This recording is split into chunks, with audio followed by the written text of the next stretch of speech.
Thank you, Madam Clerk.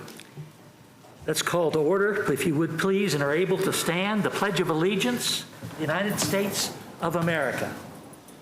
I pledge allegiance to the flag of the United States of America and to the republic for which it stands, one nation, under God, indivisible, with liberty and justice for all.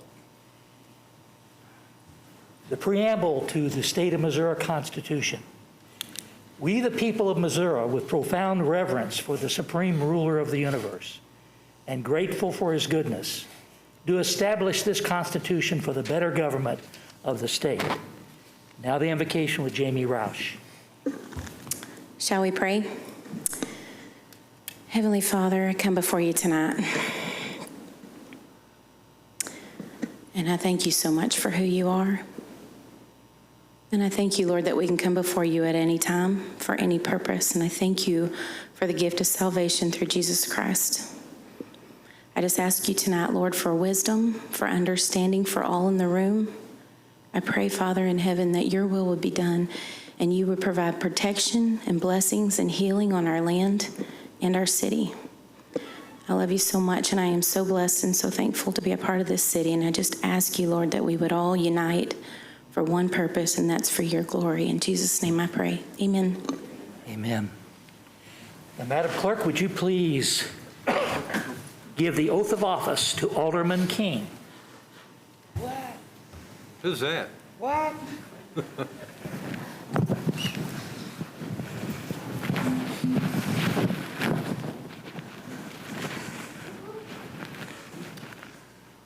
Welcome. Please raise your right hand. I, Julia King, do solemnly swear that I possess all the qualifications prescribed by law for the office of Alderman Ward 3,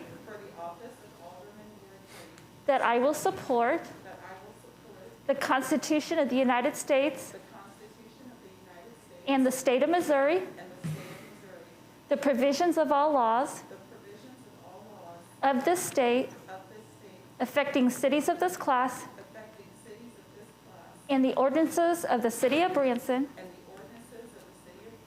and I will faithfully demean myself while in office. Congratulations and welcome. Please take your seat.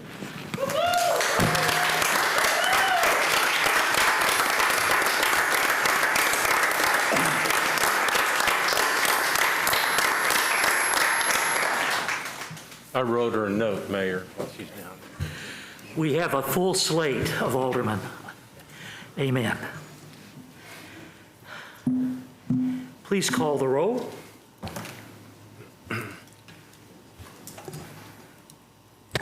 King, Here. Whitus, Here. Simmons, Here. Akers, Here. Gaines, Here. Milton, Here. C. Here. Your Honor, you have a quorum. Thank you. We welcome you all. This is the public section of our meeting where members of the public can come forward and speak to the board. At this time, the board would hear citizens that have signed the speaker sheet. I believe the clerk has a speaker sheet that are listed on the sheet. Before we start, sometimes there are several people that want to speak, and so we try to keep it as reasonable in length of time as we can. So in order to give everyone a chance to speak tonight, I would like to ask that if you're speaking on an item that you keep your comments succinct, to the topic, and as short as possible. You will be allowed to only speak once on an item, and please do not repeat what has already been said by another speaker. Once public discussion is ended on the item and the board starts their discussion, no additional comments will be taken from the audience unless one of the Board of Aldermen wish to call someone back up. Please remember to speak into the microphone, state your name and address for the record. Thank you. Please seek to keep within the 5-minute guideline that we have. Now, Madam Clerk. Doug Clark, please.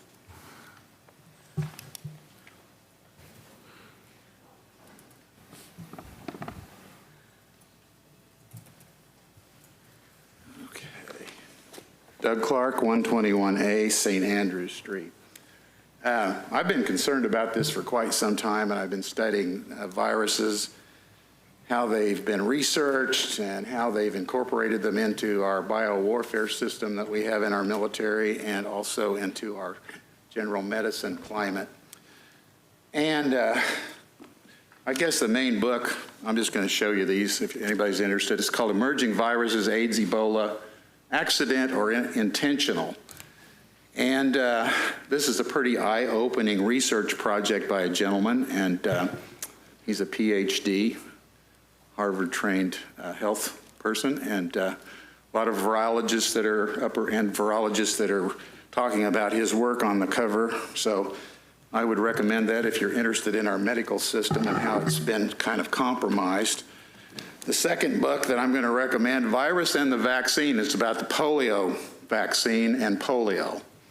It's how it got started, basically being promoted by, of course, Franklin Roosevelt and the race to develop a vaccine. Okay, why that's important is because we're racing to another vaccine right now, and this is an expose on how that happened, what happened on the first trial that they did with the dead vaccine, and they hurt about 100,000 people, and they had tests in Russia all over the world. And it's kind of a thing showing how that the vaccine has been contaminated ever since with a monkey virus called SV40. And why that's important is they grow the polio virus in a monkey kidney, a green simian monkey. And it recombinated, and the polio virus to this day, the vaccine has that virus in it, and it's been proven to cause brain cancers in children and numerous other cancers. There isn't any doubt about it because there was a Supreme Court case that went all the way up in the late 90s through the 80s that had a little 4-year-old boy that came up with a brain tumor, and they found this virus in his brain. And the only way that he could have got that, because neither one of his parents had it in their biology, and nobody else in his family had it, but he had the polio virus. And it's been in the seed vaccine ever since the early 60s, late 50s. They never did clean it out. That's the story here. It's like a thriller research project, and it's kind of cringing. They decided not to do anything about it, and of course, the Mercks and the people making all this stuff have a big investment in producing vaccines, so that's the case there. I've talked to a couple of doctors that found it in mesothelioma tumors in people's lungs, and the reason it's in those, in addition to the regular mesothelioma problem, is because they got it in a polio vaccine. I had the sugar cube. That's the live vaccine that they gave people in the early 60s when they had that scare going on. So here's my suggestion here that's bothering me about all of this stuff here, that we're not doing our due diligence on researching what people are coming and telling us is that what we need to do as an intelligent group of people that can surveil information and make at least an educated decision on what's going on here. Now, what I'm worried about on what we're doing now is the people that are promoting a vaccine that they're marketing to us through this virus that they're telling us that we're all should be scared to death of, is the processes they're going through to make it. And it's a completely different kind of a vaccine. You've got Moderna, you've got Merck, you've got several other companies that are busily making this RNA vaccine, and it's very dangerous. And the first tests that they've had all kinds of problems with it, but you're not going to hear about the reactions and the hospitalizations they've had on the first 50 people. They're doing a 30,000 test right now on humans, and they've skipped the normal protocols. Usually do animal tests to see what's going to happen to the animals, and then you introduce the germ into people, and then you try the vaccine on them to see what's going to happen before you inoculate, the whole population, because you can really cause some problems. And the main thing is that this stuff is protected from liability for anybody giving the shot, any doctor giving the shot, and all of the people making this stuff. If you get hurt by this, you're on your own. 15 seconds. So you have the only opportunity you go to a vaccine court, you've got to address it to the court, and about all you're going to get now is $350,000. That's the limitation they put on it. 1986, and Mr. Fauci was involved in that. So Thank you, Doug. that's what I'm worried about.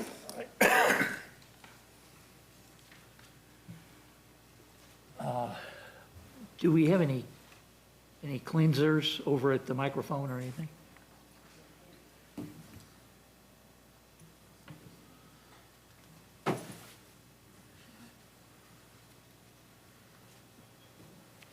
You know if we have any wipes or anything?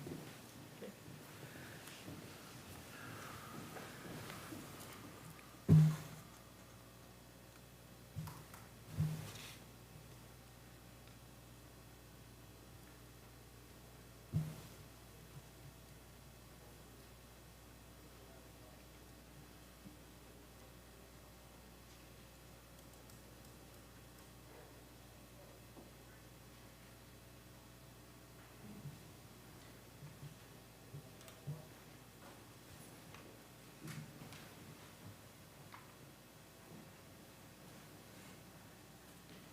Thank you, Lisa. Thank you. I'd ask if each speaker, as they finish, if they wouldn't mind to wipe down the microphone, please, for the next speaker. All right, we have our next public speaker, Madam Clerk, the all-purpose person, doing everything. Sherry Moore. All right.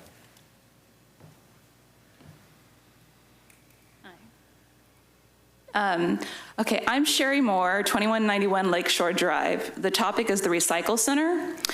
Does the Recycle Center make a profit or any sort of revenues at all? If so, what are those revenues and where does the money actually go? My first point, when I started recycling, I learned that 60% of all my trash was recyclable. I took my recyclables to the Branson Recycle Center and they disclosed to me they will only take half of it. They only wanted the ones that ensured Branson Recycle Center could make money. That meant to me the Recycle Center was earning revenues. I heard from a worker that worked there that only 2 employees were exclusively dedicated to on-site every day. They were on-site every day to run and operate the Recycle Center for the day-to-day operations as a full-time job. That these 2 people were the only expense to the Branson Recycle Center. I was also told that everyone else there were volunteers. I thought everything else, the land, the building, the equipment, was all 100% owned and paid for with only a very small overhead, that the Recycle Center then sells the recycled goods to buyers for a revenue stream. So how much money does it make? When I read in the newspaper the budget the city of Branson set aside for it was $265,000, I was shocked. What all was actually in that budget? Based on my information, the only expense required basically would be enough to cover the salary of the 2 on-site dedicated full-time employees, which would be about $70,000. It sounded to me like the budget needed reviewed and corrected, so please carefully review it. My second point, aren't citizens already paying for this service through taxes? Why would anyone in this county be asked to pay a fee when they drop off their recyclables at the recycle center when tax money already pays for it? I read in the paper an additional charge to citizens was being considered. My impression was this additional charge was above and beyond the taxes already allocated to pay for it. My third point, do we really need a new recycle center? Should Taney County really be spending $50,000 on it because of what is happening here in Branson? Your decision impacts this entire county to the tune of $50,000 for something Branson Aldermen may be able to easily fix by opening it up next week so that the county can better spend the $50,000 elsewhere. I also heard the Branson Recycle Center was one of the best run centers ever, so why is it not open to the public? I really was hoping we could just continue to use the current location, not just to save the county $50,000, but because it is a convenient location. Who even closed the Recycle Center in the first place and under what authority? Who has the authority to open it up next week? Branson Aldermen had the authority to stop it from being closed down permanently. Are you also the ones allowed to reopen it? Were you the ones that closed it? Because nobody in town seems to know who closed down the recycle center. And I don't think personally COVID was a good excuse. Almost a few people are there at any given time, and I consider it an essential business. I was horrified it was closed down. Who actually owns the land and who actually owns the building? I was told Taney County did. which means why should they be spending $50,000 to get a new one? Because you guys don't want to reopen it, I guess. I don't know. The paper only reported who owned the equipment. They didn't actually report who owned the land or the building. Again, what are the actual expenses, the actual revenues, the actual annual profit? Where does that money go? And thank you for providing this service, because I do believe it keeps our community clean and contributes back to the environment rather than landfills. And I really appreciate you all. Thank you. Thank you. Madam Clerk? Parker Olson.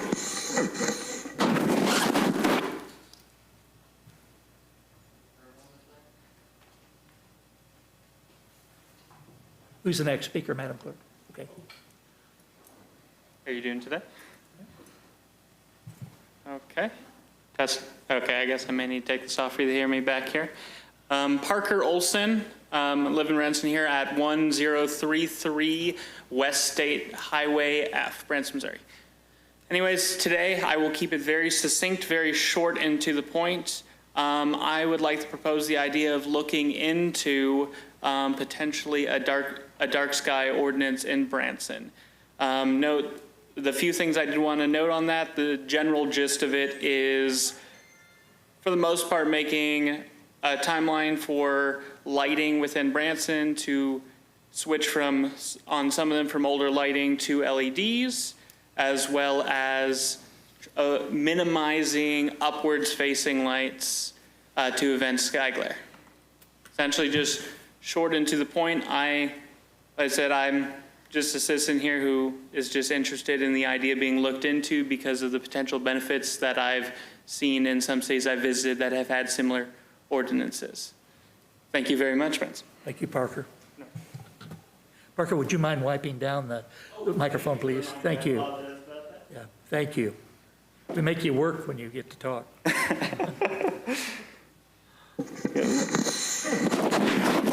Nice noise there. Thank you. Madam Clerk? I believe it's A. Morse. Is that right? I'm sorry. Hello, Alana Morris, 3515 Orlean. Hello, gentlemen. Ms. King, welcome. I'm glad that you're here. Representation matters. I'm going to read you a poem. It was my father's favorite poem from Tupac Shakur. Did you hear about the rose that grew from a crack in the concrete? Proving nature's law is wrong, it learned to walk without having feet. Funny it seems, but by keeping its dreams, it learned to breathe fresh air.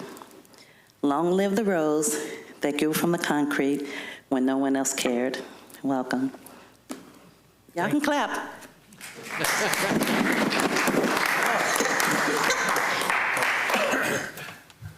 And we have poetry. All right. Madam Clerk? That's all of our speakers for the public comment. All righty. Thank you for the public speakers who came tonight. We'll have other sections of the agenda where we'll have time to make comments on particular items.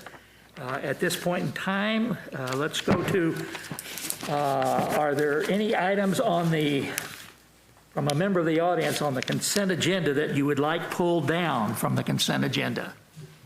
Is anyone here wanting an item pulled down from the consent agenda? Any items the board wishes to pull down? Item number 3 needs to be removed from the consent agenda and placed as the first item on the regular agenda. Okay. Item 3 has been asked to be pulled out. Any others? Thank you. Let's begin. Madam Clerk, would you please read the items on the consent agenda as amended? Your Honor, the items on the consent agenda are as follows. Approval of the Board of Aldermen minutes of the August 11th, 2020 special meeting and the August 11th, 2020 regular meeting. Acknowledge receipt of minutes of the Planning Commission regular meeting of July 7th, 2020, Advisory Park Board meeting of July 21st, 2020, and the Human Resources Committee meeting of July 22nd, 2020. Final reading of Bill Number 5844, an ordinance approving the renewal of the contract with Resource X for access to online fiscal health and priority-based budgeting computer applications. Final reading of Bill Number 5845, an ordinance amending Chapter 2, Section 354 and 355 of the Branson Municipal Code pertaining to notice inviting bids and bid opening procedures. Final reading of Bill Number 5846, an ordinance approving the contract for the expenditure from the city's tourism tax contingency fund to the Branson Chamber of Commerce and Convention and Visitors Bureau, and authorizing the mayor to execute the contract. Final reading of Bill Number 5847, an ordinance accepting the terms of an agreement with current member cities of the Tri-Lakes Regional Biosolids Coalition to form the Tri-Lakes Biosolids Joint Municipal Utility Commission, and authorizing the mayor to execute the contract. Final reading of Bill Number 5848, an ordinance approving the employee wellness plan for City of Branson employees to complete in 2021 for tier determination for discounted medical insurance in 2022. Final reading of Bill Number 5849, an ordinance amending Chapter 86, Section 123 of the Branson Municipal Code pertaining to helmet requirement while operating a motorized bicycle. Final reading of Bill Number 5850, an ordinance amending Chapter 58, Section 125 of the Branson Municipal Code pertaining to prescriptions for methamphetamines precursor drugs. Final reading of Bill Number 5851, an ordinance amending Chapter 78, Section 219 of the Branson Municipal Code pertaining to sunset clause of small wireless facilities. Your Honor, that concludes the reading of the consent agenda. Thank you. The floor is open for a motion approving all the items on the consent agenda as amended. So moved. Second. There's been a motion and a second. Please vote on the consent agenda.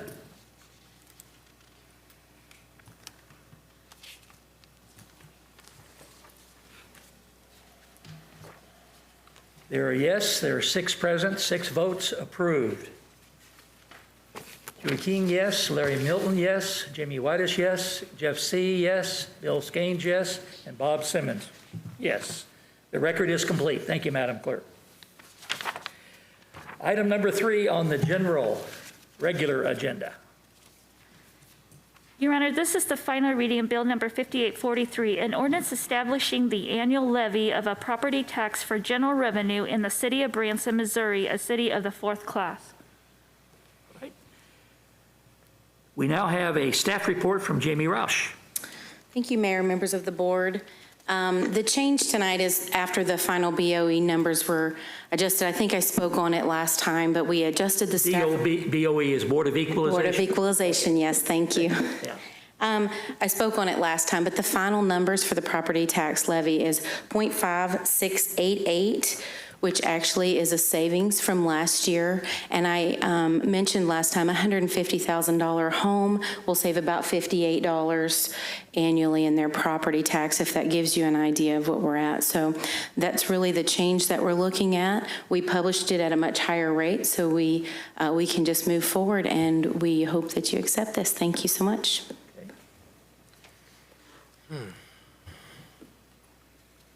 You've heard the final reading of Bill Number 5843. Do I have a motion approving this bill? So move. Second. And there's a second. Anyone in the audience wishing to speak to this matter? Anyone want to talk about taxes going down? Okay, that's good news. Good news. All right. Any alderman wishing to speak to this? Mayor? Yes. Yeah, I just want to make sure everybody understands and get the word out that it doesn't happen often when property taxes go down. And $58.50 per $150,000 home is significant, because the proposal was a $20 annual increase on that same $150,000 home. So kudos. I think that's probably the only positive I've heard in 2020, but I'll take it. Already. Any additional comments? All right. I need an alderman to make a motion to amend Bill 5843 to change the levy. Your Honor, I move to amend Bill 5843, Section 2, levy amount from .6277 to .5688. Do I have a second? Second. Anyone in the audience wishing to speak to this matter? Any alderman wishing to speak to this matter? Please vote on the amendment.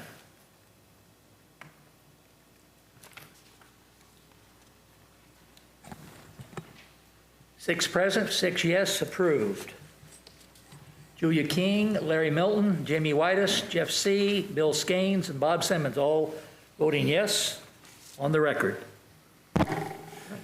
At this time, are there any additional amendments that need to be brought to this bill? All right, no additional amendments, we'll move on.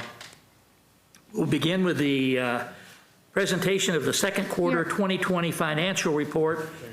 Your Yes, I'm Honor, sorry. we need to vote on the bill as amended. Finally amended? Yes, please. Okay, thank you, all right. Help, I need all the help I can get, Lisa, thank you. All right, I call for the vote on the bill as amended. Already did that, but I did it early. Motion to vote on the bill as amended, Your Honor. Yes. So we need to vote. I call for the vote on the bill as amended. So we need to have you all vote, please.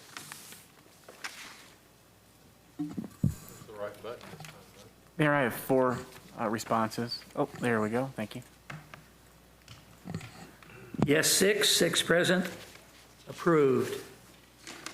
Julia King, Larry Milton, Jamie Whitus, Jeff C., Bill Skanes, and Bob Simmons, all voting yes. Matter of record. Now we're ready to move on to item 12 and the presentation of the second quarter of the 2020 financial report by Jamie Roush.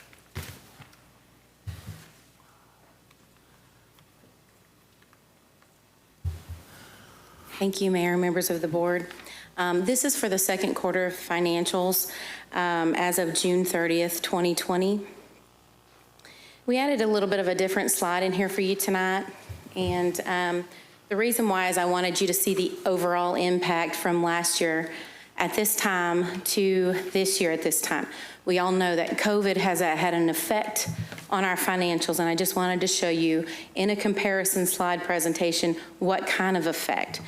So if you look at the June 30th 2019 slide, you'll see revenues at this time last year were $40.1 million and expenditures were $37.4 million. This year at this time, expenditures are $40.1 million and revenues are $32.8 million. One caveat there is the expenditures, there was a $7 million bond payoff that increased those expenditures. So the reason why I say that is because back when we refinanced some of the debt, some of the TIF debt for the Branson landing, there was a couple of the 2005 bond series that were not callable at that time. So what we did during the refinance is we set aside money in a separate reserve, according to the refinance laws, set aside money in a reserve for when those bonds did come callable that we could pay those off. So what I wanted to say is we have to record it as an expenditure on our books when we make that payment, but that came from a debt service reserve. So the expenditures on this slide for 2020, if you'll take out that $7 million, expenditures are actually down by $4.4 million. So I wanted to show you that because I think it's very significant. That's the way we need to start this second quarter financials. You have any questions on this slide real quick? Yes. Mayor, Sure. how much money did the taxpayers save by paying this off early? For the 2015, that's a really good question. I don't know it off the top of my head, and I should. I know it was more than $2 million, but I will get you that number for sure. I should have brought that with me, but I usually have those numbers in my head, but I'm getting older, so. That's close enough for government work. Yes, it was more than $2 million, and it was significant in the fact that we always look at those refinances very closely to make sure we can either cut time off or cut a significant amount of debt off or both. And in the past, we've been able to do both, and it's been successful. So we were thankful for that, but there was a caveat there with those. It worked out well. We were able to make those payments out of that reserve. Things worked out just fine, but it'll skew just a bit. It'll skew these expenditures by $7 million. So I want to give you that picture so that you could exclude that and know that the expenditures are actually, operational expenditures were actually down by $4 million, but the revenues are also quite a bit down. So I wanted to preface all of that I'm about to say so that you could know that when we go into the financials. Is there any other questions on that? Mr. Yes, Simmons? sir. Just to get that clear to me, the money that we spent was not money that could have been spent on anything. It was in reserve for these bonds. So whether or not we spent it at this time, it That's right. couldn't have been spent on operating expenditures or anything like that. So it was merely a matter of using it for its intended purpose. That's right. It was set aside 5 years ago for this purpose. It was included in the refinancing dollars, so we could not have used it for anything other than paying off that debt at this time. Sure. Are there any other questions on this? Jamie, proceed. Thank you. Okay. This is the general fund revenues by category. License and permits, you're going to see a lot of the decrease tonight, but I'll speak a little bit on it. If you have any questions, just feel free to stop me. License and permits decreased by $320,000 from 2019 and decreased further $16,000 from 2018. Court receipts decreased. Leases and rents decreased. One of the things I'll say on license and permits is through that COVID time, we did waive penalties. We waived some of those things. We gave a little bit longer time for the business license to come in an effort to help our businesses out. So that's where some of that's going to come in. Some of it's going to be a timing, and some of it's just going to be a decrease because we've waived some of the penalties and those kind of things. For the leases and rents, we did also, a lot of these are based on a percent of sale. So our leases, this is for our West 76 properties. These are based on a percent of sale. If the businesses aren't open, you don't get that money. So obviously that's there. And we've also brought before you looking at decreasing some of the base rents for those, which will be a further decline. But this is all as a direct result of COVID and our businesses being shut down for sure. This is another look at the general fund. This is the general fund. The revenues are at 1.1, less than 2019. Large part of that is due to the taxes down and what I just spoke about, the license and permits, those kind of things. Our expenditures are $477,000 more than 2019. I always like to show you some of the things that skew the trends a little bit just so that you can see where our operations are at. We are $477,000 more than 2019, and the reason is definitely timing. So last year, we paid our $872,000 insurance bill in July. This year, we paid it in June. Next month, you'll see it kind of level out. So it is a timing. If you take that out, we were down, okay?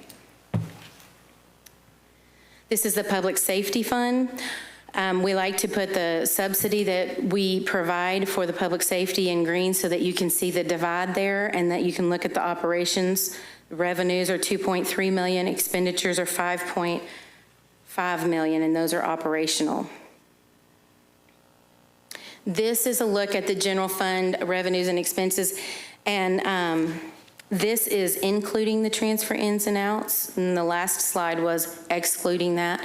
For some of you that are new, I should have said that because there is a difference in these two slides, but there's transfer in and outs, and for your benefit, the transfer ins and the transfer outs are subsidies that we pay. The general fund pays subsidies to the public safety. We pay subsidies to the parks department. We pay, the TIF monies come in and then they go out to our debt service funds through that. There's several items there that are transferred out, and so we have to include that. So we separate the sides so you can see true operations and then things going in and out. This is the gross sales tax as of June 30th. Our general fund sales tax for the second quarter was down 11.9%. Tourism tax ended 44.7% down for the second quarter, and then transportation and public safety both ended at 11.9, 11.8% down. Those two are 0.5%, pretty much mirrors each other, and as you can see, that gap is closing. So we did have a larger gap between the public safety and the transportation. Now it's getting pretty level. This is another look at your sales tax for all governmental funds. This is net of your TIF so that you can see how the rest of the areas in Branson are doing. The general fund sales tax revenues for 2020 are $500,000 less than 2019, which is a 12.4% decrease. And then the net sales tax revenues for 2020 are $1.7 million less than 2019, which is what we just spoke about, is 45% decrease. So it's quite a jump. It's not a surprise, I know, to you all, because we've spoke about it many times, but I think it's a good picture so that you all can see this. Tourism fund, including transfer ins and outs, revenues are 1.9 less. Expenditures and transfer outs are 2.9 less than 2019. And I do have a note on that because we did in 2019 pay off another bond, the 2007 series in 2019.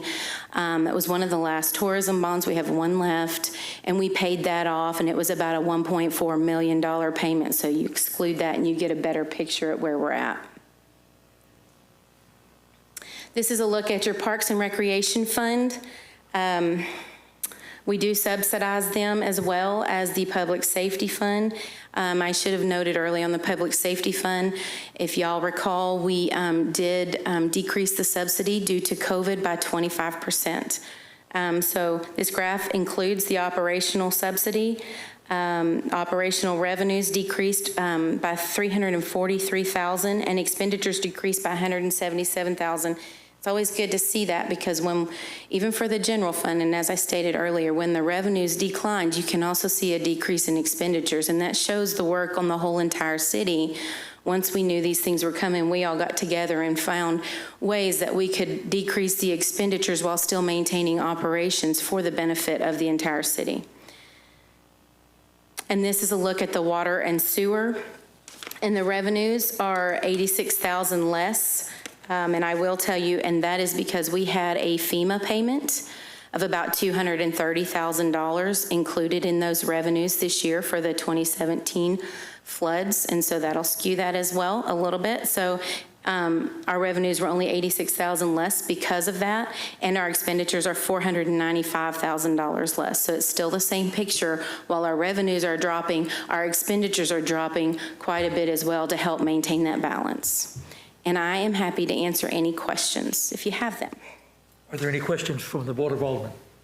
Mr. Skanes. The 6:30 timeframe, that's true, 6:30, not 5:30, 30 days lagging of receiving receipts, that's a true 6:30 report. Okay, so this is as of June 30th receipts. So the receipts for sales tax is 2 months prior. So those will be actual April activity, June receipts. Tourism is only a 1 month lag. Sales tax comes from the state, and that's a 2 month lag. Does that answer your question? Yes, ma'am. The forgiveness of certain rents and leases, will those catch up in the third quarter? I understood we delayed some of them. Will those come out in the third quarter? Will we receive them? No, I don't think so. Some of them, the penalties and the interest from maybe going past or maybe going past the deadline and those kind of things. If you recall, we extended the deadline 1 month. So a lot of them that tried to get it in May, so there were no penalties there, some of those. We just really tried to work with our businesses this year. And then on the West 76 properties, we are looking at decreasing the base, and you'll see that probably the next coming around, decreasing the base for those properties by a fraction of the time that they were off. So we just kind of looked at if they were off 2 months out of 12, it's about 17.7%, those kind of things. And also if all of them have a percent of sales in there, and if they were closed for 2 months and 3 months, they're not going to have any sales, so we won't get that percentage. So I would assume that we will recapture a few dollars, but I wouldn't look at that as anything that we will recapture. So by and large, we're caught up. I would think so, yes. Thank you, Mr. Mayor. Any other questions? Alderman Milton. Jamie, when you revised our annual budget for this year, the COVID revision, in that you were projecting out a 45% decrease in revenue. Yes, sir. And year-to-date through June, we're at 45%. That's for tourism, yes, sir. Yeah. Do you have a feeling of going forward, do you anticipate us ending the year at the 45%, or do you think, I know I'm asking for a crystal ball, but have you seen any numbers that would give you further guidance, I guess? Well, I will give you my opinion based on what I see. How about that? Yeah. Okay, so sales tax, if you recall, we projected 45% for sales and tourism. So I'll speak to sales first and then go to tourism. Sales tax is, as of this time period, is 11.9% down out of the 45%. For July, it was only 18.7% down. So I think we're going to do way better than what I projected for sales. I'm praying for a good Christmas season. I think it'll happen. And if it does, then we'll do way better in our projections for sales. Tourism, however, it was down that 44% as of the end of June. It came back and it was still down about 44.8% in the end of July. And so what we're seeing now is, if you recall, July was May, June was April. So we've gotten April and May. Those are some of the big closing months that we knew we were going to take a big hit on. June is going to be August, and we'll see those here in just a few days. And so we'll be able to better tell you those numbers, but what I think you'll see is that 44% may be coming back up a little bit to maybe 43%. And my hope is, if we have a good Christmas season, we will stay level at that 45% or less. How's that? So Santa is coming this Christmas. Well, I always tell my children, yes, Thank he is you. coming. Thank you, Jamie. Any other questions, Alderman? Jamie, thank you. You're welcome. It's a lot better than I thought.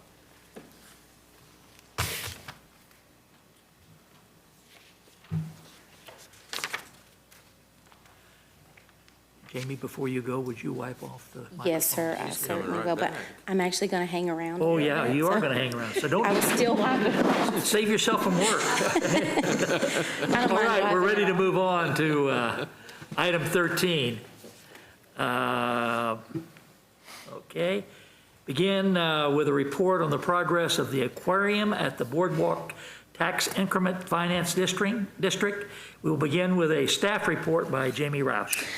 Thank you, Mayor, members of the board, and I'll only be up here for a short time. Tej with Cuvera Partners is going to come and give you a presentation on how that project is going and their development.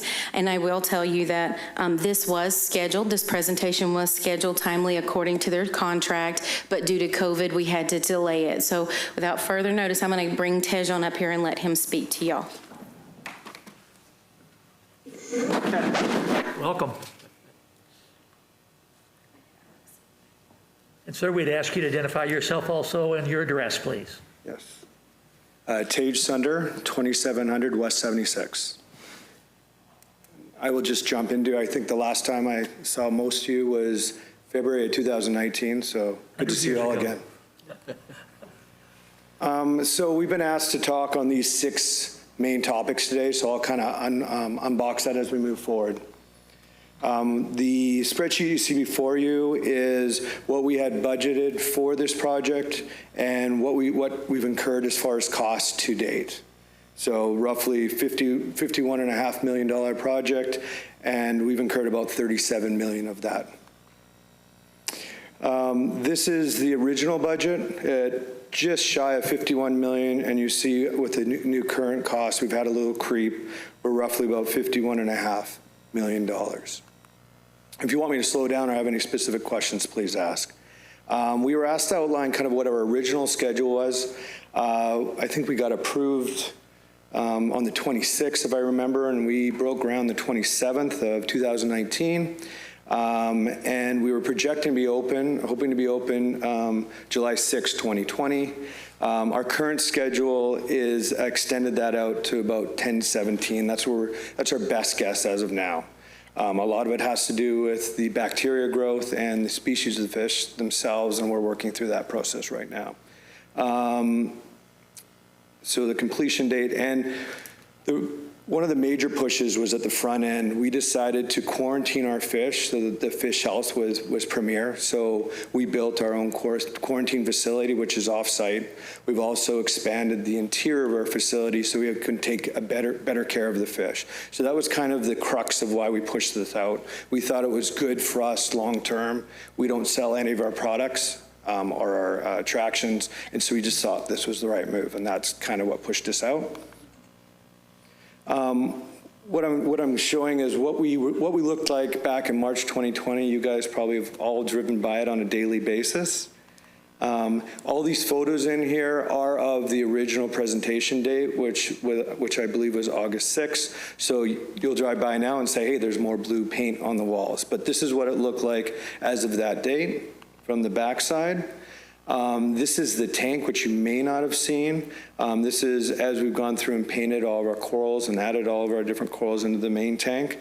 If you see through the middle there, that's the actual tunnel through the tank, and you see two other big acrylic windows into our main tank. This is another angle of that same. So just to give you kind of where we are in the building, this is second floor, looking down onto the first floors, which the guests will inhabit. Not, obviously won't inhabit this portion.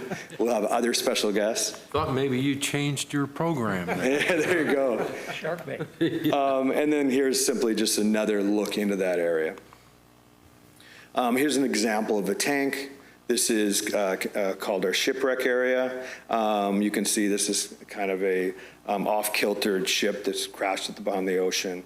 We're quite excited about how everything's moving along. Just in the last 3 weeks, there's been a lot put together just in this one area. It's very exciting. This is Zone 5 called Glowing Waters. So you'll see we had Costa, Wisconsin, one of our vendors out. They shot a lot of rock in this area, so it gives you a little bit of an idea what this is going to look like. Again, this is the same area, Glowing Waters. You can see we're looking directly at a tank there to your right. This is exiting the observation station, which is our second and third zone going into Glowing Waters. This is the first zone. So as you enter our attraction, we're called Aquarium at the Boardwalk for a reason. 2 reasons, actually, because we're on Branson Boardwalk, but also the first set that you walk into is a boardwalk. At the end of that boardwalk, you go on a submarine ride to the bottom of the ocean. And so this is just how we progress. What it looks like now is completely different just 3 weeks later. This is our famous Mermaid Palace just getting fitted out. Again, a lot of growth on this front. It's looking quite phenomenal. We're quite excited. But we have artisans working all day and all night to make this happen.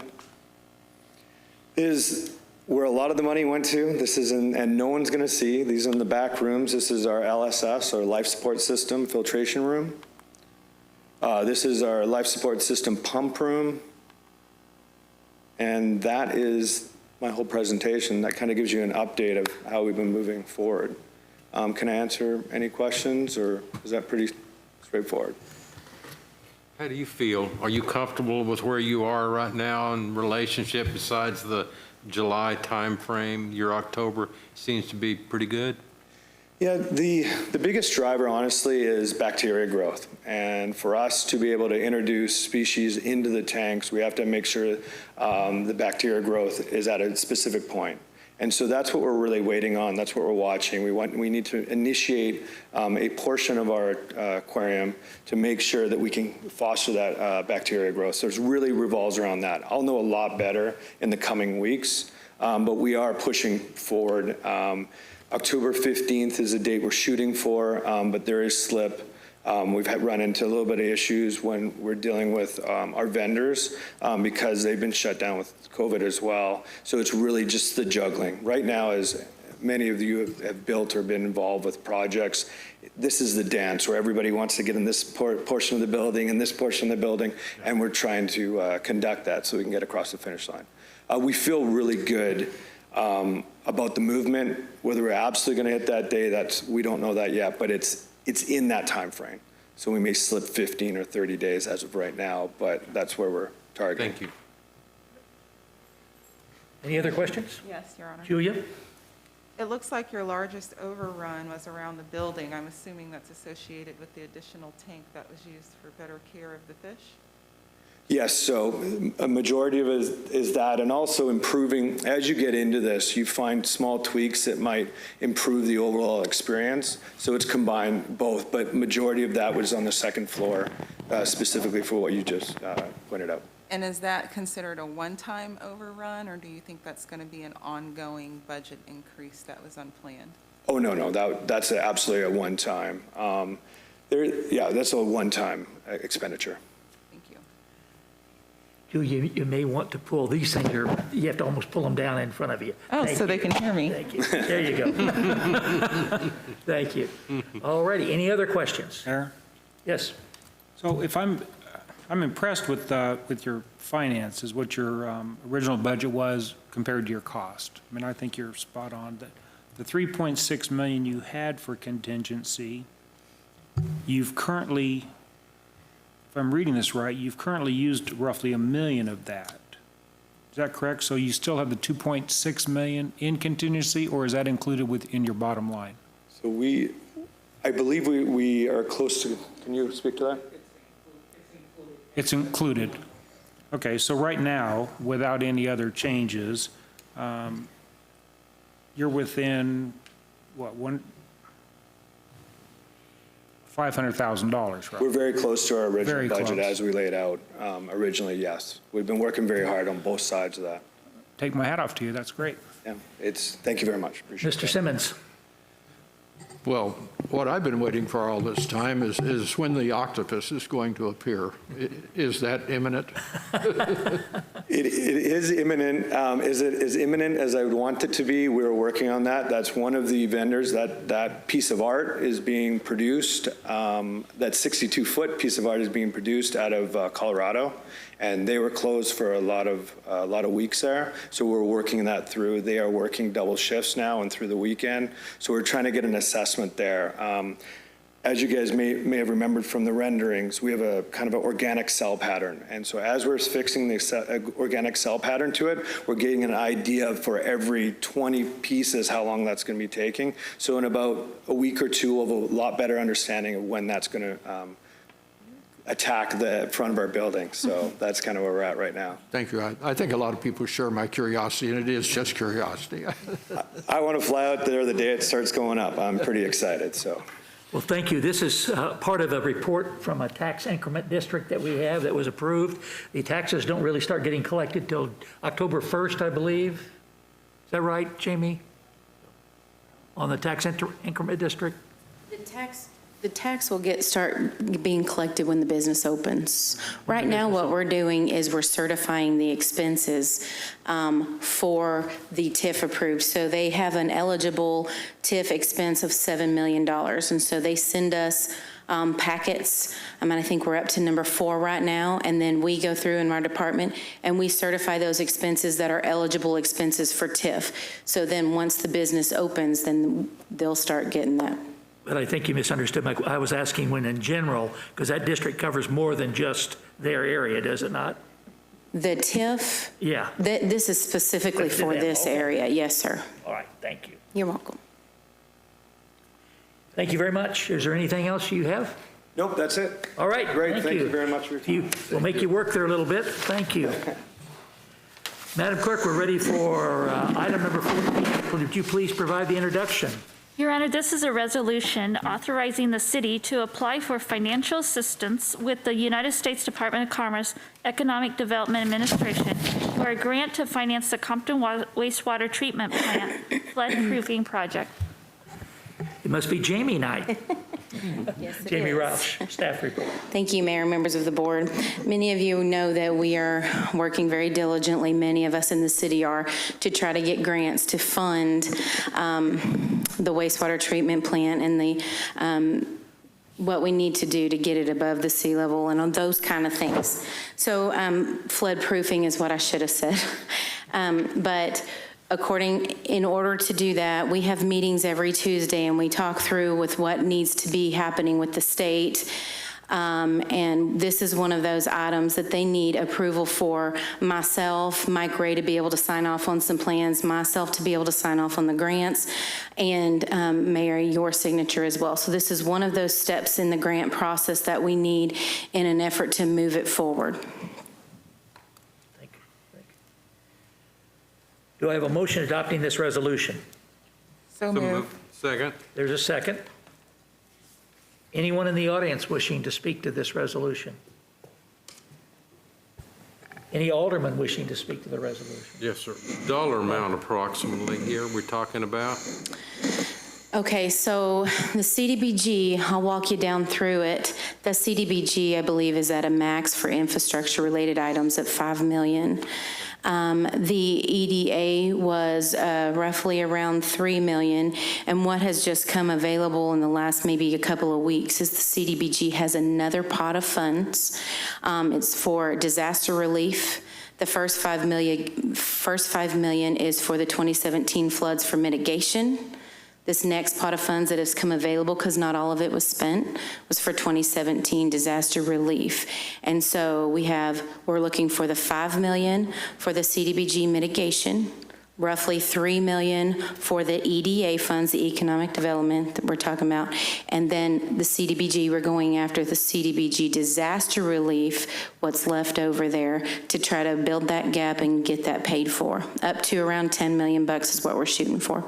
The second CDBG is approximately $2 million? Well, we're going after the rest of the amount. So it's about $2.3 million is what we're applying for, so that we can really get the full amount of what we're asking. Up to the 10 million? Yes, sir. Any other questions? Obviously, this has been one that's been around a long time, and we're trying to get there. We originally had a study back in 2016 and recognized the need that we have and the issue that we have with potential flooding at that site.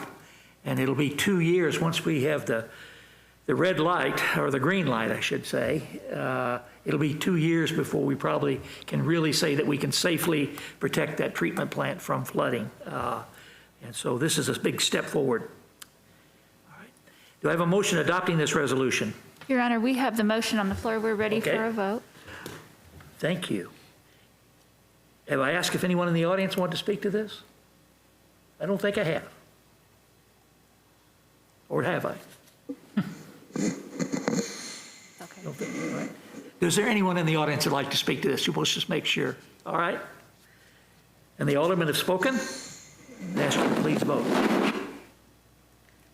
Thank you. Is there end to this story anywhere? Which story? This one, This one? finally? Well, good Lord, I hope so in 2 years when we get it all paid for and repaired. Thank you. Yes, 6 votes, 6 present. Julia King, Larry Milton, Jamie Whitus, Jeff C., Bill Skanes, Bob Simmons, all vote yes. Into the record. Thank you. Item number 15. Your Honor, this is a resolution for the appointment of a representative and alternate to the Southwest Missouri Solid Waste Management District in Executive Board. Report from Keith Francis. Mayor, members of the board, this is for a resolution, and according to the bylaws by the Southwest Missouri Solid Waste Management District, appointees to the Southwest Missouri Solid Waste Management District Executive Board will be certified biannually by their appointed authorities. Their certifications shall be in the form of a resolution by the appointed authorities. The attached resolution will serve as the City of Branson's recertification of Mona Meneses and a board member, Sharon White, as an alternate to the above-mentioned executive board. Staff recommends approval, but we got to answer any questions. Would you please state those names again, Keith? Didn't quite catch Pardon me? the names that you said. Oh, it was Mona Meneses and Sharon White. And those are, Mona Meneses is an employee of the city of Yes, Branson? yes, she works in the engineering And Sherry department. White is? She works at the recycle center, yes, sir. All right. Do I have a motion adopting this resolution? So moved. Second? There's a motion and a second on the floor. Anyone in the audience wishing to speak to this matter? Okay, Alderman, Anyone wishing to speak to this matter? Please vote.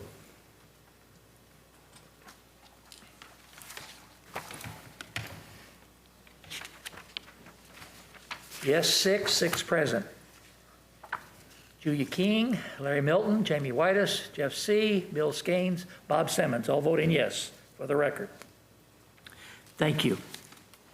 Item number 16. Madam Clerk, please provide the introduction. Your Honor, this is a resolution for the appointment of a representative and alternate to the Southwest Missouri Solid Waste Management District in Council. All right. We have a staff report from Keith Francis.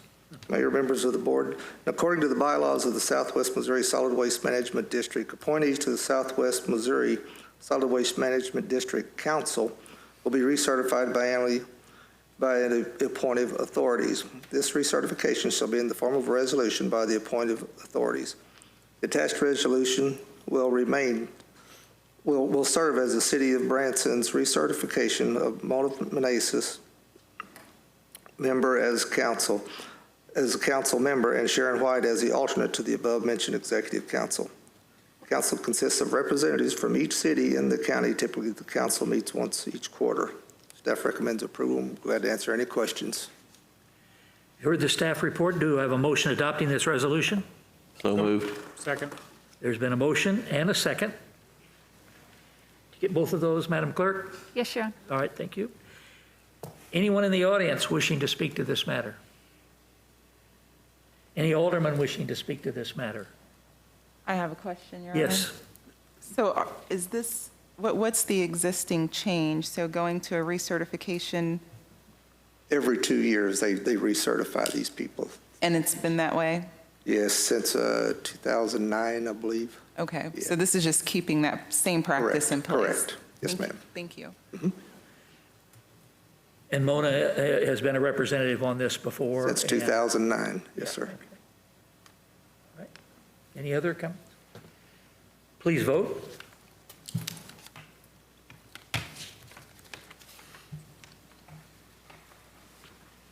Six aldermen present, 6 yes. Julia King, yes. Larry Milton, yes. Jamie Whitish, yes. Jeff C., yes. Bill Skanes, yes. And Bob Simmons, yes. For the record. Ready to move to item number 17. Madam Clerk, would you please provide the introduction for this item? Your Honor, this is a resolution approving a special event permit for the Forrest Gump Challenge. Have a staff report from Joel Hornicle. Did we bring Forrest in too, or what? Oh, he's all dressed up, though. Unfortunately not, unfortunately not. Run, Forrest, run. Mayor, members of the board, good evening. Welcome. This is a special event request to be held on Saturday, August the 29th of this year. This is actually going to be the second event for this year. If you recall, they were approved last year. They're asking for some partial street closures. You see here, based on the graphic, it's down by the lake in between the Branson Landing and Alexander Park area. Pretty typical for our 5Ks and half marathons in that area. So it's a route we all know very well. They're proposing for the streets within this area to be closed partially, not full closures, but partial closures, beginning at 6 a.m. that day and lasting no later than 11 o'clock that morning. They're only anticipating probably about 50 participants this year, so not a huge crowd. And we always do review these requests and place costs associated with our assistance to help. This year, the police department has identified a total cost of approximately $563.49. As we talked about in the recent study session, just a reminder that we do have a code section 94-65H that does allow you all the option, if you so choose it, to require the cost to be reimbursed by the applicant. Staff recommends approval. Happy to answer any questions, and I do believe we have the applicant, Raymond Varner, with us this evening as well. Okay. Do I have a motion adopting this resolution? So move. Is there a second? Second. Second? All right. Anyone in the audience wishing to speak to this matter? Mr. Parker? You need to come to the microphone. Yeah. Parker Parker Olson, 1033 West State Highway Y, Branson, Missouri. I did just want to quickly say I have seen a lot of Raymond Varner's events in the past. I've even volunteered on some of them. And I will say he definitely does a great job cleaning up sites he works on. And I definitely say his events, they support a lot of good causes. And I just want to say I normally don't speak, I haven't spoken on any of the races or stuff that have been brought up, but definitely there's someone who would take good care of the space they're using. Thank you. Parker. Anyone else? Alderman, any questions? Mayor. It seems like there was a question that he had. Oh. When you say a partial closure, that means that the police will be out there and only when runners are coming will they stop the traffic? That's exactly right. Okay. And have we notified all the businesses? That's a process we ask the applicant to assist with. So they do that whether it's through email or letters or door to door. So that's something that we ask for them to do. Perfect, thank you.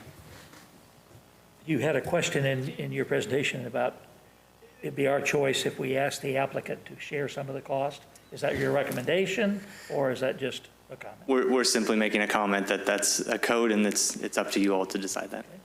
All right. Any other comments from the Board of Aldermen? I would prefer not to ask the applicant. Please vote.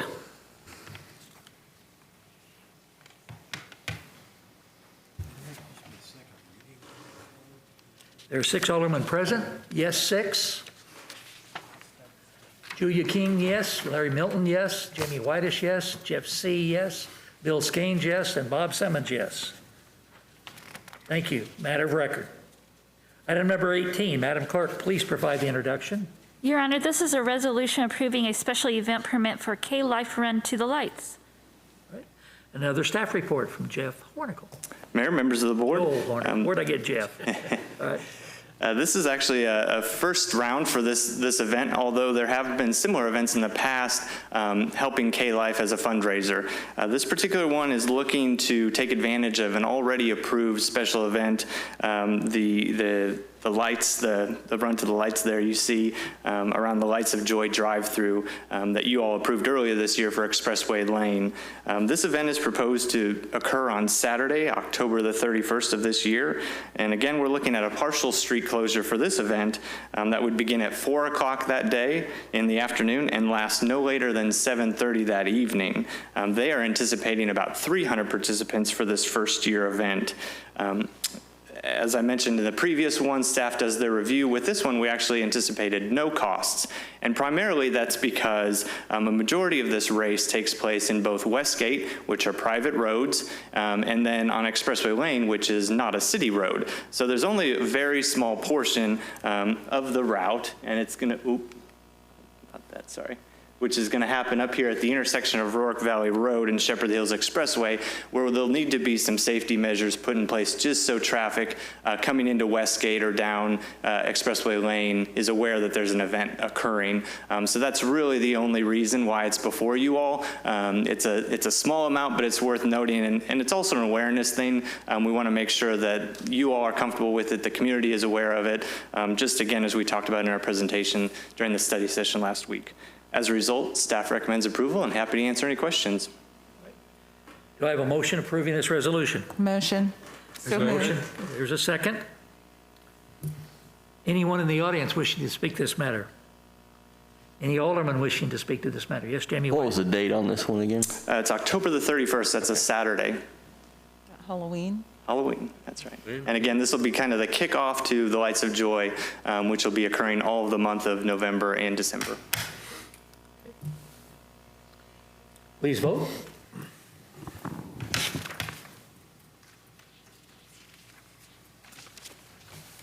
There are 6 aldermen present. Yes, 6. Julia King, Larry Milton, Jamie Whitish, Jeff C., Bill Skanes, and Bob Simmons. All vote yes. Matter of record. Item number 19. Madam Clerk, please provide the introduction. Your Honor, this is the first reading of Bill Number 5852, an ordinance approving a zoning change from community commercial CC to high-density residential HDR for the property located at 340 Gretna Road, Branson, Missouri. Begin with a staff report from Joe Hornicle. Mayor, members of the board, the parcel of land that's outlined in red on the presentation this evening is the parcel we are talking about for this request. It happens to be a 4.7 acre parcel, and it's currently undeveloped, as you can see. What the applicant is proposing is to change the zoning, which is community commercial today, shown here in red, to high-density residential, which here is shown in brown. What this will give the applicant the ability to do is to provide housing, what they're proposing for affordable housing. They brought this request to you all last summer for some assistance with grant dollars that you all supported at that time. The high-density residential zoning will give them the opportunity to meet the density requirements for the proposed development, and so it very much aligns with this zoning district more than anything else. The current zoning of community commercial will not allow them to develop the property as they're intending to do at this time. A statement I'd like to read right out of the staff report is that the requested zoning will assist with the community's current need for a more diversified housing stock and provide affordable housing options that are within close walking distance to numerous jobs opportunities. That's one of the big things we talked about in the Planning Commission meeting is affordable housing is great and a huge need for the community, but it's got to be close to where the jobs are. There's so many other things that go along with it, and the fact that this location is close to so many jobs, so many service jobs, will truly be a great benefit. The other benefit is this is in close location, actually adjacent to the property owner's existing facilities. So they'll very much be complementary, which again, there's good reason for it to be in this location. As a result, the Planning Commission does recommend approval of this request, as well as staff, and I'm happy to answer any questions. You've heard the first reading of Bill 5852. Do I have a motion approving this bill? So move. Is there a second? Second. There's a second. Anyone in the audience wishing to speak to this matter?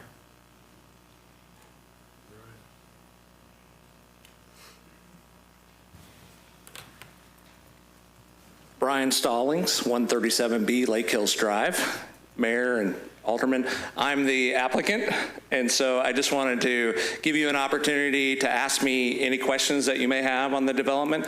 Madam Clerk had some pamphlets that she can provide for you. Most of you should have maybe received one of those earlier from me, so nothing's changed on that, but just wanted to give you an opportunity to ask any questions you may have.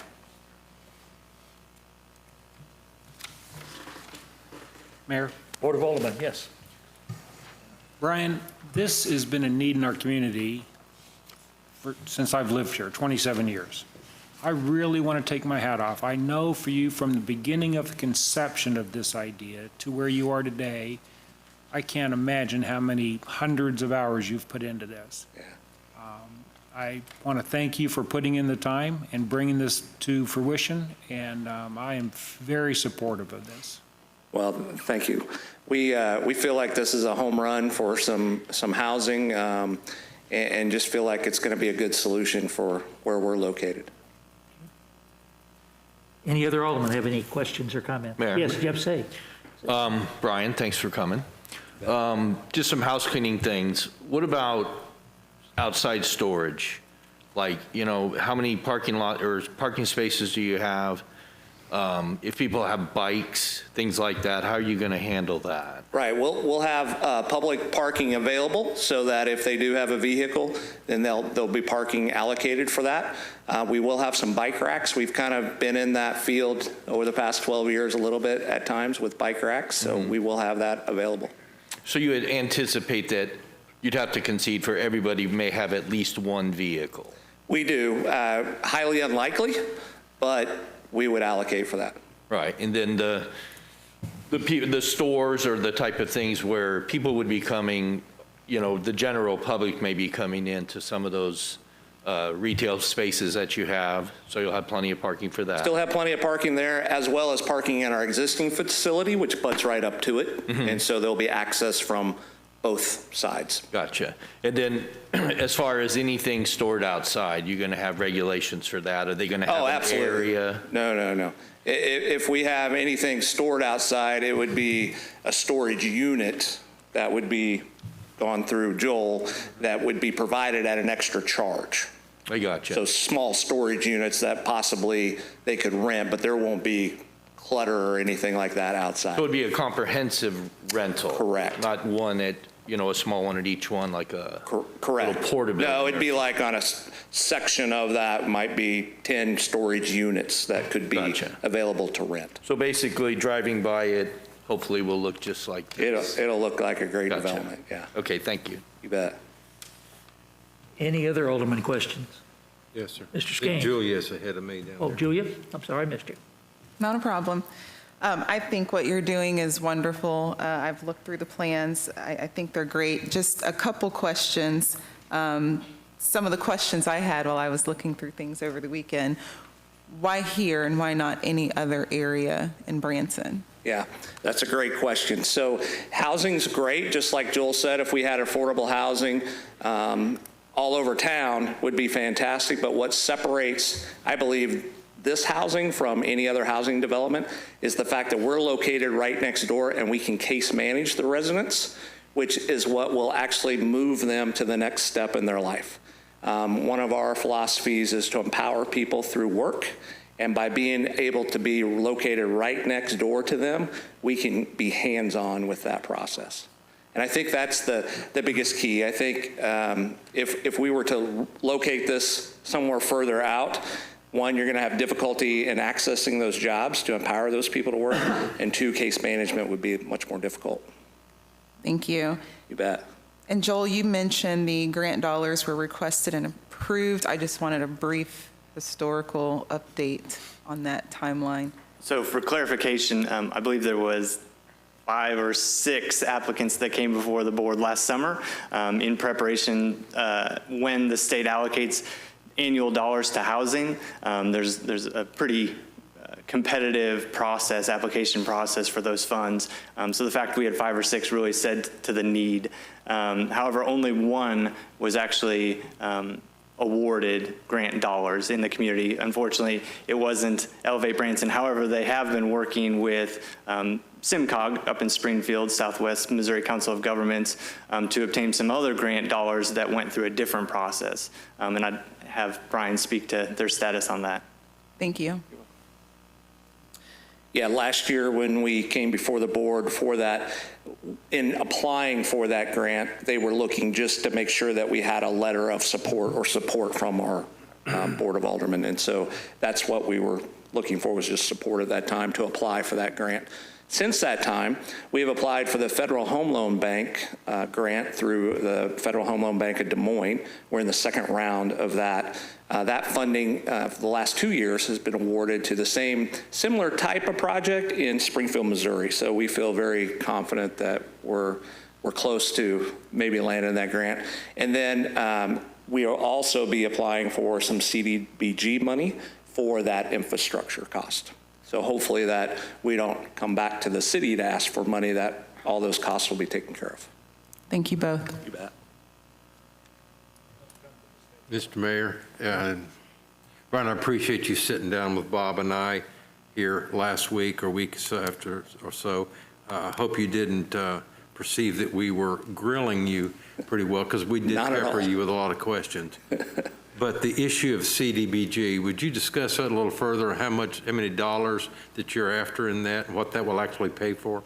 Yeah, as Jamie said, there's several different buckets of that, and the first priority is the wastewater treatment plant, and so we don't want to interfere with that process. So CDBG is actually still kind of, you know how they are with stuff, but they're kind of still trying to determine what all of those buckets are going to look like. So our first round is really to develop 24 units, or half of the property to begin with. Federal Home Loan Bank's kind of sweet spot is 24 units. So we want to do that first, which would be about $900,000 in CDBG money. But depending on what buckets they still have left to allocate from, there has been discussion about going ahead and developing the entire 5 acres through CDBG, which would be about 1.9. Okay. The issue of that's been floated within the community, you and I talked about that you guys are going to move trailers, You're going to move tents out there. It's going to be totally homeless on the outside. People are going to be cooking like hobos. Would you address that? You bet, you bet. No, these are permanent structure houses. They're 400 square foot homes. They have fully functioning kitchens, bathrooms. I mean, they are a house that's 400 square feet. They are prefabricated homes, but they're set on permanent foundations, so they will not be portable. They'll not be a mobile home. The residents will also be screened, background checked, and fingerprinted through the FBI database. Certain requirements that will be required through CDBG and the federal home loan grant. They have to meet certain income requirements, disability, things like that to qualify. But they pay rent.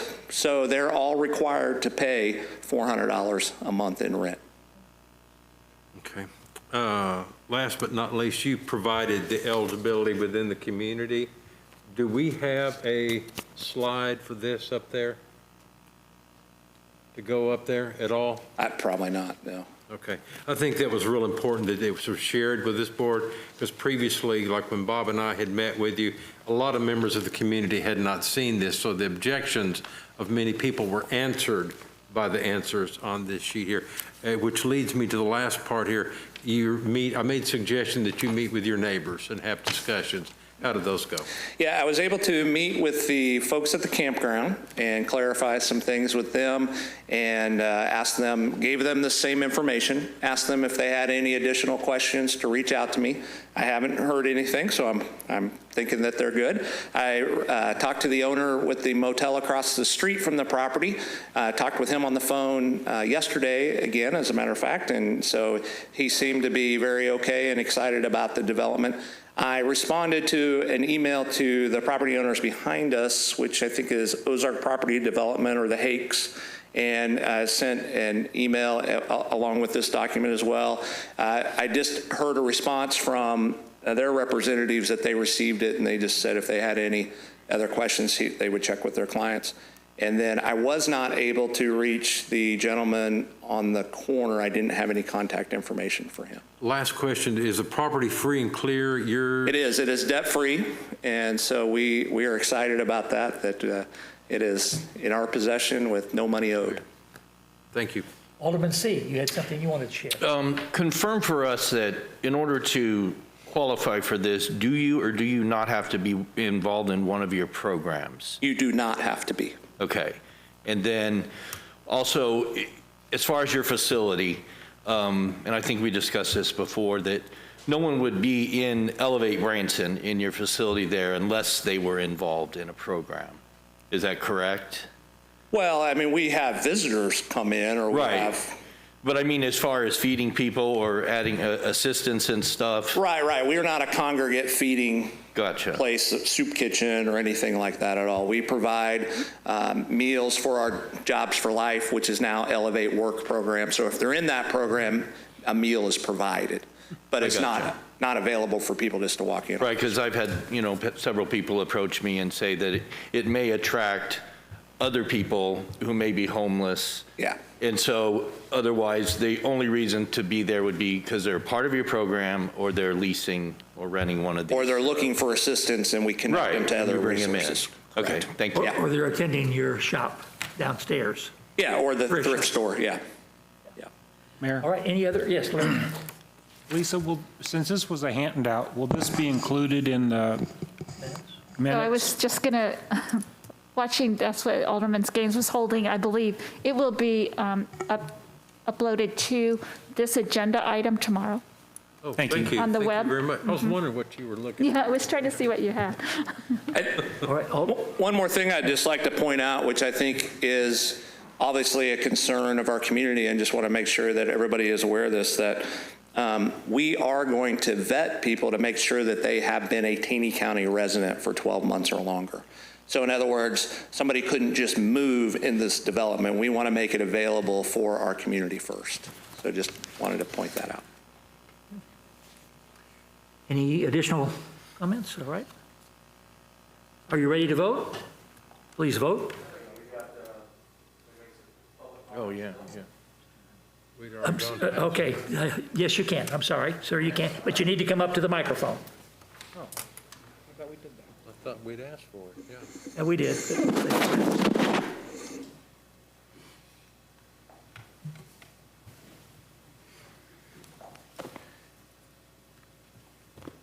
Almost skipped me, huh? We got you. No. Was this Wayne? Yeah. Just want to be sure of that. All right. My name is Steve Faria, live in 4827 South Landing Court in Springfield, Missouri. I have quite a few businesses here in Branson, which I'll go into. As he said, and you mentioned, it's a wonderful project. We all agree. There's no question. It's a wonderful project. We all want to be there and help the homeless. The only problem is it's in the wrong location. And there's a reason why it's zoned the way it's zoned. And I sent an email, but it didn't get to you guys. I guess you have to do it 4 days in advance. So I'm going to read the email that was supposed to be shown to all of you. It says, I've been doing business in the Branson area for over 12 years. I'm the owner of Chalets on Table Rock Lake, Watermill Cove Resort, Shepherd of the Hills Homestead, and Outdoor Drama, Shepherd of the Hills, Shepherd's Mill Restaurant, and Shepherd of Hills Adventure Park. And most importantly, in regards to the zoning request, I'm the owner of the 10 acres that's right adjacent to his property, the campground. My phone just... my future plans consisted on this campground of a first-class luxury resort to be constructed on this property. I have also had interest in developing further down Gretna Road. My vision coincided with the same vision I thought Branson had with the Country Boulevard Improvement Project. I wanted to bring in quality families to experience all the great attractions, restaurants, shows, and outdoor activities Branson has to offer. The proposed high-density, low-income project is a complete contrast of what vision the business developers and public had voted on. And this project that I was going to do was a $15 million plus project, by the way. I personally will not be investing in any future developments on Gretna Road if this proposal gets passed. As a business owner, I have to protect my investments and surely hope the board can see this is not a good fit. There is plenty of property that has proper zoning available around Branson that would be much more conducive for this project of this kind. Just a couple miles away, there are tracts of land that are available, more affordable, and would be much more ideal. I also understand that this proposed land was donated, if that's what I understand, so there would be no financial loss by the developer. So please keep that in mind.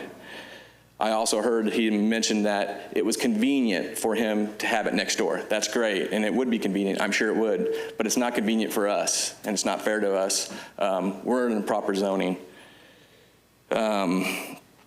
We've had numerous issues with theft, drugs, trespassing, and littering with just the homeless shelter next door. I don't know if he's aware of that. They come through the property quite often, trespass and cut through. I can only imagine what issues will arise if an additional project of this kind is built next to it. It all sounds good. We could put glitter on it and say what great of a project it is. Possibly could be, but we also know how these things deteriorate over the years. Unfortunately, we need to say, like it is. Mark my words, there will be even more theft, littering, and I can guarantee you you can count on many more panhandlers sitting on the new Gretna intersections that you guys propose to do. Is this really what we want for the new improved Country Boulevard? Property values in the area will definitely go down. Now, please don't mistake me. I have a soft spot, like I said, in my heart for people less fortunate, and I give substantial amount of money to charity each year. However, I feel it is your duty to look at the big picture and understand what impact we will have in the immediate area. Please let them understand that developments that they are proposing are definitely needed, but there is a place for everything, and this is not the correct choice of location. Every project has a designated zoning for a reason. Just as a car dealership would have a zoning, a 6-story hotel, a theater, and even resorts that I build have to have proper zoning. Please vote no and help the nearby business protect their values and the property in this area. Thank you. Thank you. Any questions? Thank you. Is there anyone else who wanted to speak? I'm sorry there was confusion earlier, so come right ahead.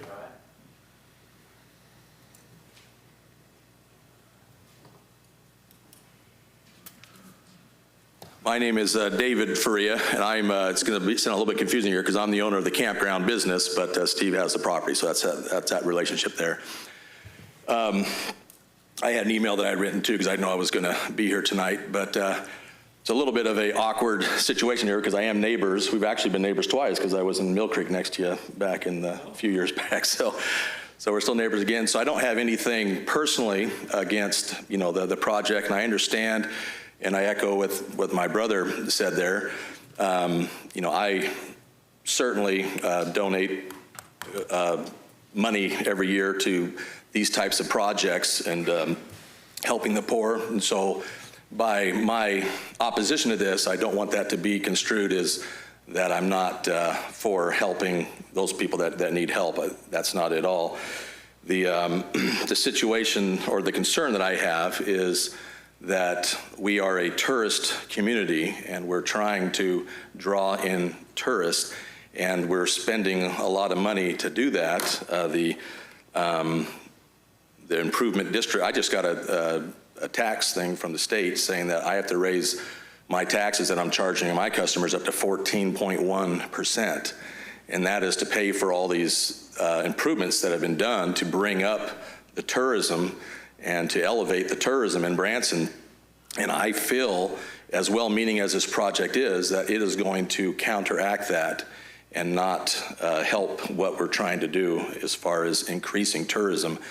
My livelihood depends on tourism. People that work for me depend on tourism. All the other businesses on the Strip, we are a tourist town, and we need tourism to be increased and improved. And anything that would detract from that or bring that down in any way is not a good idea. However, the project is a good idea. It's just, again, reiterating what Steve said, it's the location. You can see, well, the picture's gone now, but you saw how close it is to the Strip. It's right next to our tourism district. So let's find a better place for it. That's all I have to say. Thank you. Is there anyone else who wishes to speak to this matter?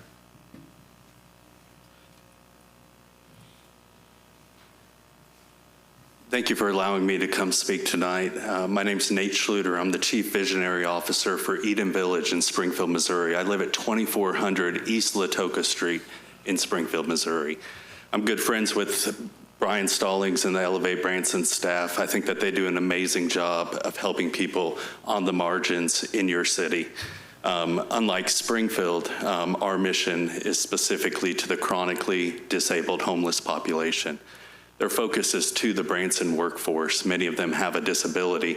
Under the American with Disabilities Act, it gives them an equal opportunity to the enjoyment of life. This project does that, and this is the perfect location for that because it's next to his headquarters. It allows them to get the services that they need to get their life on track, to get jobs, and for their disabilities. There's a telemed clinic in the building next door that will be able to help them with their mental health issues. There's an argument against property values, crime. All I can tell you is my experience over the last decade of building tiny home villages across this country. It's impossible to dump $4 million in a 5-acre piece of property and the property values around you go down. At Eden Village on East Division Street, homes are now selling within 30 days on adjoining property. The property values went up 12% over the last 2 years. Crime dropped 20%. This is a gated neighborhood with CCTV cameras and biometric access.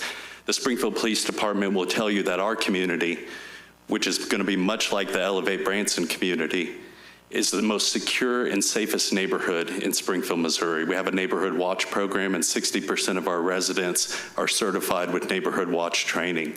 We don't have crime there. People don't steal from the neighbors. People enjoy their community, and they're able to live and enjoy their life as the ADA lays out. This is the perfect location. Property taxes are going up because he's going to dump $4 million in a field. Thank you for allowing me to come speak. If you have any questions, I'd be happy to answer them. Thank you. Any comments? Is there anyone else who wishes to speak?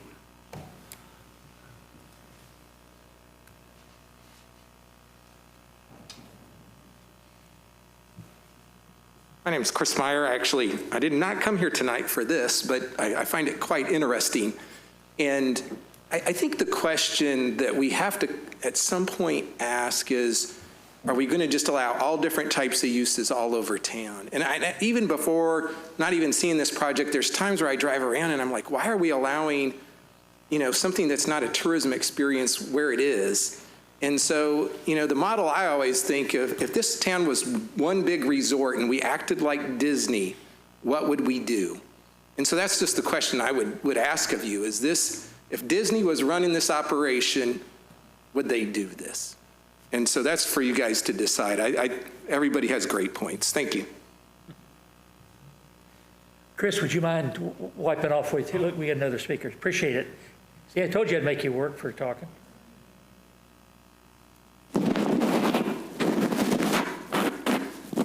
Thank you, sir. He could write a song that way, couldn't he? Good evening, Mayor, members of the board. Ruth Denham, Bramble Lane in Branson. I just had a couple of questions on some past requests for rezoning. And the low-income housing that's going in on Fall Creek Road. Ma'am, Ruth, you need to really speak into the microphone for us. The low-income housing that's going in on Fall Creek right next to Country Bluff Estates, which is a higher-end development, did that require rezoning? It did require rezoning, and it was approved. Okay, because I live in that area, and I could also follow suit and say, oh, that's going to bring my property values down. And another thing, gentleman Steve, I forgot the last name, I'm sorry, okay. Yes, is the one property that you actually own and operate right now just a campground? Well, is that the only one that he owns, just the campground? Ma'am, I don't know. Okay, Yeah.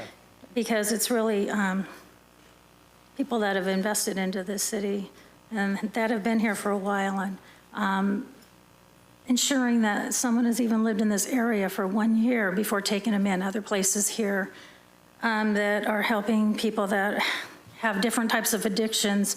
I don't know if that's the case for letting them move in areas, and I just think it's a wonderful thing what Elevate Branson is doing for our community.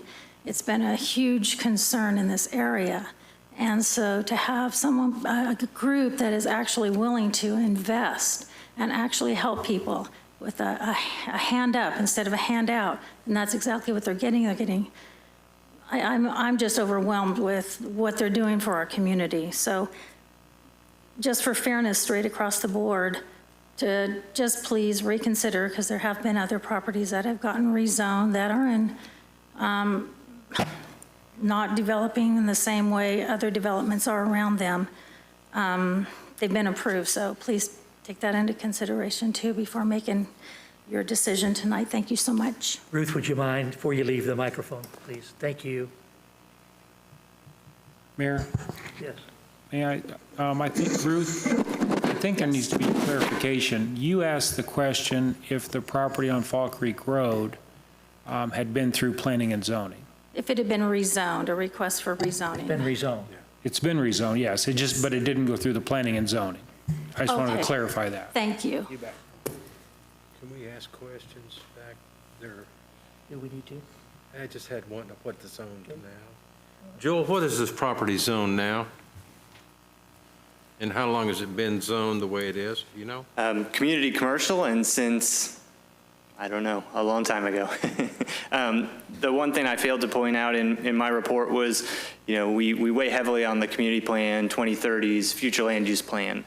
And there is a sliver of residential zoning in this area of the community, to the point that, yes, the 76 Country Boulevard is very much our tourist corridor, but we see opportunities off of that corridor for things like this, opportunities for this, so that it opens up the opportunity for redevelopment along that tourist corridor where people may be currently living. Any other questions? Can I address a couple of those concerns? Would that help, or am I allowed to do that? Sure, you've got the microphone, right? Okay. So as far as property values go, if we recall in 2016, this was a dilapidated old theater, which we invested $2.1 million in. So we do not want to put a development next to us that's going to lower that property value. So that we're looking at a total investment in this property between $4 and $8 million.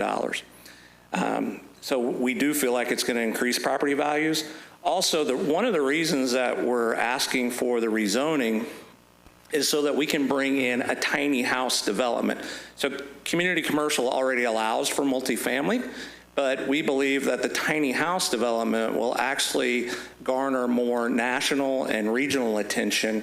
And also there's a difference between providing somebody 4 walls and a home versus an apartment or, for instance, a motel. We would hope that we would be able to take some of our Branson workforce and actually provide them 4 walls and a home. And so I just want to clarify that. Also, because of our mission to empower people to reach their full potential through work, we have also incorporated micro businesses in there that would be both available for our local community as well as tourists to come in and utilize. So we're hoping for really a both ends, that this is really truly a community development and again, workforce housing, not homeless individuals. So I hope that just helps clarify. Alrighty. Ready to vote? Please vote.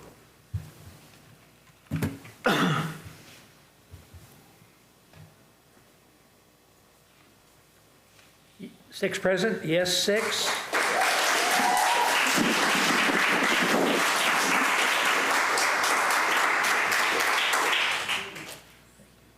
Julia King, yes. Larry Milton, yes. Jamie Whitish, yes. Jeff C., yes. Bill Skanes, yes. Bob Simmons, yes. End of the record. Thank you. Thank you, board. I didn't want everybody to have to come up here and speak, so thank you. Brian, I'm sorry. Would you mind? I'm sorry. Clean up your mess.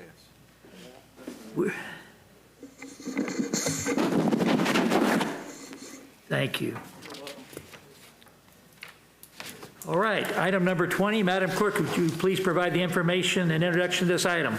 Your Honor, this is the first reading bill number 5853, an ordinance approving the addendum to the contract with Enterprise Fleet Management pertaining to commercial automobile liability insurance for medium and heavy-duty vehicles and authorizing the mayor to execute the contract.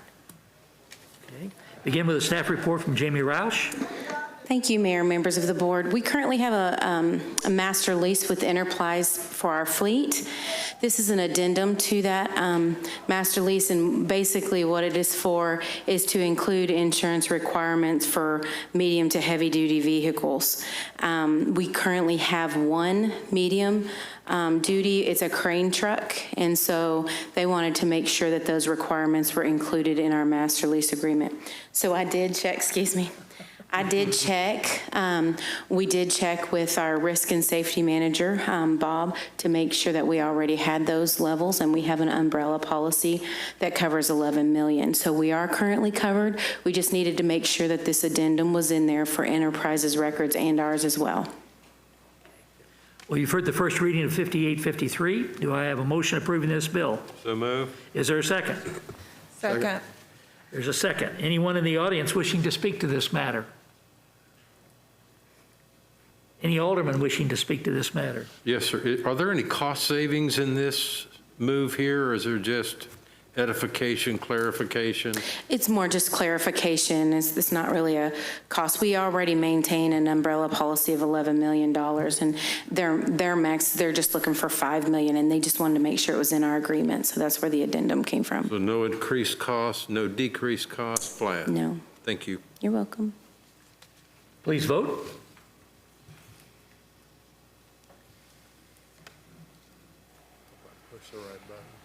6 aldermen present, yes, 6, approved. Julia King, yes. Larry Milton, yes. Jamie Whitish, yes. Jeff Say, yes. Bill Skanes, yes. And Bob Simmons, yes. Lisa, how am I doing on getting that record? Am I doing all right? You doing good? Oh, my. I'm getting used. I think I'll do those in my sleep, quite frankly. All right. Item number 21. Madam Clerk, would you please provide the introduction for this item? Your Honor, this is the first reading bill number 5854, an ordinance amending the adopted 2020 budget for the city of Branson to adjust monies for the Water Sewer Internal Service Fund. Again, we have Jamie Roush. Thank you, Mayor, members of the board. This is a budget amendment. Back when we did the 2020 budget, the Water Sewer Department had budgeted funds for the 2020 capital budget for this Cliff Drive water plant clear well sealing. And then as a result of COVID, we removed capital, which means this got removed from our budget. Now I believe it's become apparent that they really need to do some of these things.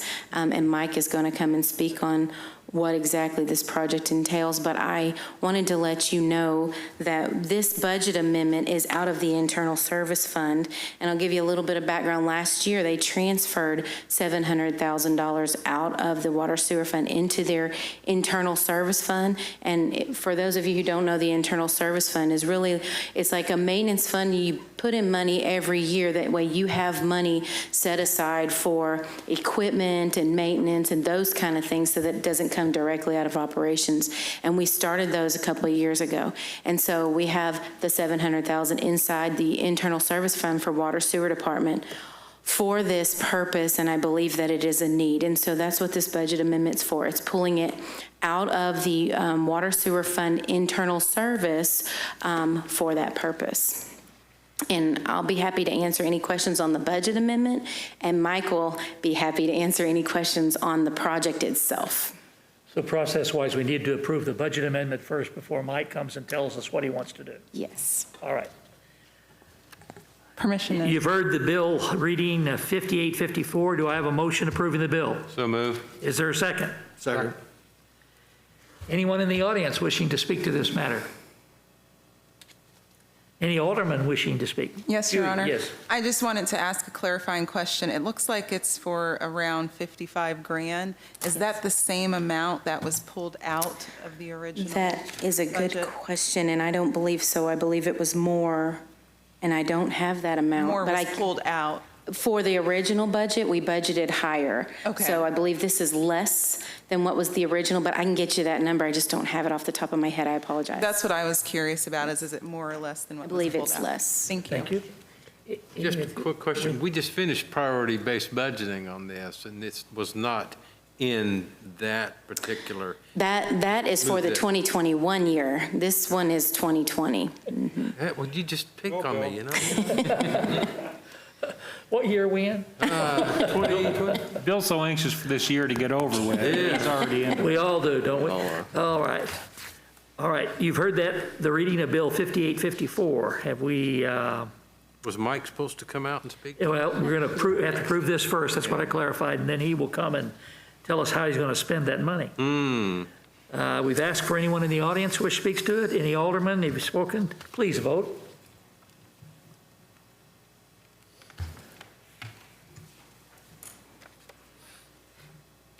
Six aldermen present, yes, 6, approved. Julia King, Larry Milton, Jamie Whitish, Jeff Key, Bill Skanes, and Bob Simmons all voted yes, for the record. Thank you. By the way, Madam Clerk, I really appreciate the efficiency you do for me for setting up the agenda. You're welcome. It sometimes keeps me on track. Sometimes. Yeah, I get off. It's my fault, though, not yours. All right, Mike Ray, would you please read this introduction, Madam Clerk? Your Honor, this is the first reading of bill number 5855, an ordinance accepting the proposal of Simcoe Industrial LLC to repair and seal the interior of the Cliff Drive Water Treatment Facility, clear wells, and authorizing the mayor to execute the contract. Give me the staff report from Mike Ray. Thank you, Mr. Mayor, members of the board. 9 bids were received in February of this year for repair and sealing of the interior of the 2 concrete clear wells structures at the Cliff Drive water treatment plant. Cliff Drive Water Treatment Plant is our smaller plant. It's located on the east side of town, capable of producing approximately 1.2 million gallons per day of public drinking water. The clear wells are used to contain up to 160,000 gallons of treated drinking water prior to conveyance to the water distribution system. The clear wells, one of which was built in 1964 and the second in 1982, are still structurally sound. However, cracks are beginning to form within the exterior of the solid board outside walls and the interior block baffles.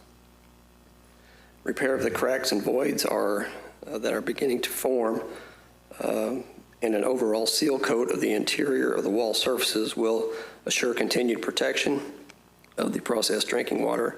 Without proper maintenance of the structure, there is potential for deterioration and possible contamination. We did receive 9 bids, and there are quite a span between the 9 bids. The low bid from Simcoe Industrial LLC for $55,000 does meet all specifications for the work to be performed and for the material that will be used for the repair and sealing. The Cliff Drive facility was taken offline in March to prepare for the sealing work. This project, as Director Rouse mentioned, was placed on hold due to revenue concerns surrounding the COVID-19 pandemic. With the condition of the facility clear wells, we decided to leave the plant offline and to monitor revenues to see if we could complete this project. Staff recommends award of the contract to Simcoe Industrial in an amount not to exceed $55,000 for the repair of the ceiling and concrete basins. All materials, as I mentioned, submitted by Simcoe meet bid specifications, and funds are available in the Utilities Internal Service Fund to cover this expense. Staff recommends approval of this bill. We do have some photos also, Mr. Mayor, of the facilities. Those first photos are the concrete basins that are located at the plant. And we do have some diagonal separations in the interior baffle walls. The actual walls are actually in pretty good shape, but the mortar is starting to deteriorate. We'll have that repaired and then put a seal coat on those walls. The floor is actually in very good condition in both tanks. There are some cracks that at some point in time have had some repair work done on them in the past. We'll remove that material and put in new crack seal and then seal coat on top. Another picture of walls and some maintenance work that has been performed at some time in the corners. And another picture of the cracks. Just do not want those cracks to open any wider and allow groundwater to penetrate into the finished drinking water. Thank you. And the total dollars? $55,000. Okay. All right. You've heard the first reading of Bill 5855. Do I have a motion approving this bill? So move. There's a motion and a second. Anyone in the audience wishing to speak to this matter? Any alderman wishing to speak to this matter? Mayor? Yes, Alderman Milton. The obvious question. Do you know what it is? $55,000 to $164,000? Widespread. Did they get the same scope of work? Actually, they did have the same scope of work, and the low bid and the high bid both visited the site. That was a requirement with the bid specification. Some of the driver for the higher bids was the amount of warranty that we're requiring. Amount of what? Warranty. We are requiring a 10-year warranty on the coating, so that did drive the cost up on several of the bids. The low bidder with the $55,000 is familiar and has used the materials that we've specified. They've done jobs like this in other locations, and they're comfortable with the 10-year warranty. Wow, that's amazing, right? 3 times the amount. Yes. The photos you showed, you said one of those was constructed in '64? Yes, it was. Great condition for actually the concrete that long. The condition of the basin built in '64 is actually better than the condition of the one built in '82. But It was very well built at the time. That plant's been there for a long time. Yeah, never can tell. Thank you. All right. Any other comments? Yes, so I got just one. Causes. Freeze thaw,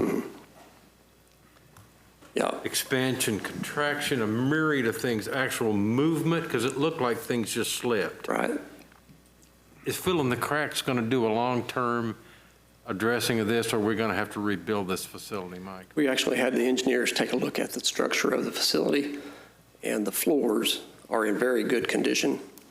The concrete block walls have probably had hairline fractures for a long time, and they just grown over time, and the mortar has come out. And that's not uncommon for a structure like this. And then you also have the movement of water going around these baffles for 40 years, 50 years. So that has deteriorated that too, and it has popped some of that out. As far as the walls itself, there are a couple of spots where the blocks themselves are cracked, but it's not extensive. They're hairline cracks. So earth shifting, moving, cold, hot, and water fluctuating up and down, different pressures, has a tendency to crack those basins. Thank you. Thank you. Any? Please vote. I wonder if Mid did that work over there. Yes, six present. Julia King, yes. Larry Milton, yes. Jamie Whitish, yes. Jeff C., yes. Bill Skanes, yes. Bob Simmons, yes. For the record. All right. Item number 23. Next item is appointments. The appointment process is in accordance with the board and committee appointments procedure. At this time, the board will be voting by ballot on an appointment for the Tourism Enhancement District, TCED. The applicant receiving the most votes by the board will be approved as the appointment for the TCED from October 1st, 2020 to September 31st, 2023. Do I have a motion to vote by ballot on the following applicants? So moved, Mr. Mayor. All right, I'll read the applicants.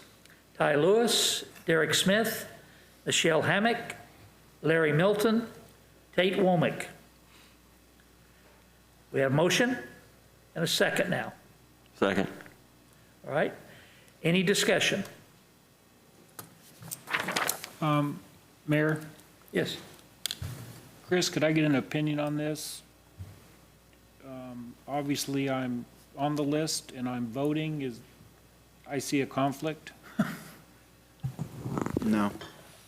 No, you can vote for yourself if that's what you're after, Alderman.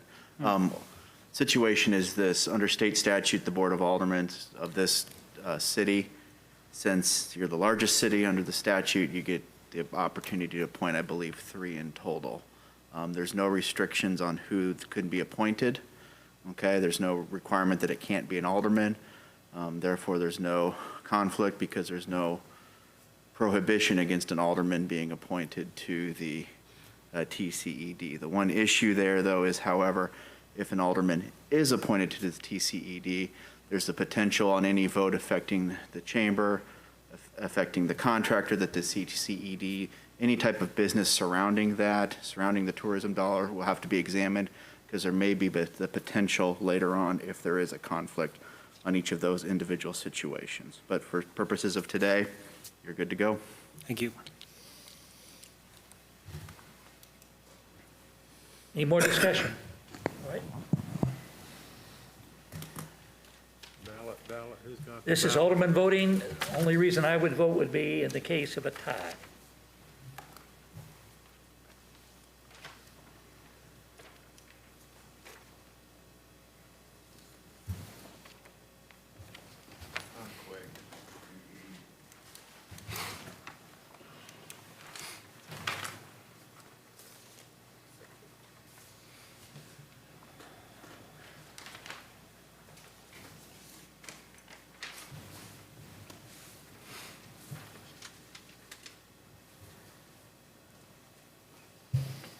The ballot votes are as follows: Julia King, Derek Smith, Jamie Whitis, Derek Smith, Bob Simmons, Derek Smith, Bill Skanes, Derek Smith, and Larry Melton.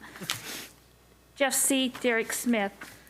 Derek Smith has the most votes, so he'll be appointed to the TCED. We'll be notifying him that of appointment.